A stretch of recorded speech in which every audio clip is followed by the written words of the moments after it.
मैंने भी सोचा नहीं था कि भाई मैं 10,000 डायमंड्स का बंडल गिफ्ट करूंगा।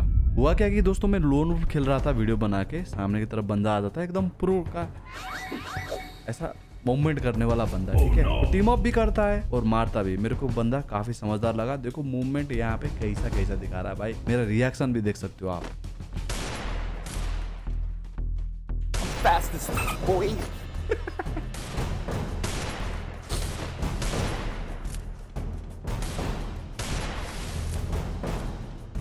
कलाकारी दिखा रहा है बंदा भाई। पीरो आदमी निकला दोस्तों बंदा पीरो आदमी है। यहाँ पे मैं गेम जीत जाता हूँ, उसको रिक्वेस्ट भी भेज देता हूँ और ग्रुप में बुलाता हूँ और बंदे के साथ थोड़ी बातचीत होती है हमारी, ठीक है। क्यों इतनी सुबह सुबह जगह में पूछता हूँ कि वो बोले कि स्कूल जाने वाला हूँ और बंदा 8 में पढ़ाई करता है। तो मेरे को लगा कि भाई कुछ गिफ्ट कर दूं, तो मैंने पूछा भाई क्या चाहिए। भाई ने बोला ओके, तो भाई मैंने भेज दिया। हाँ भाई आ गया भाई। Thank you.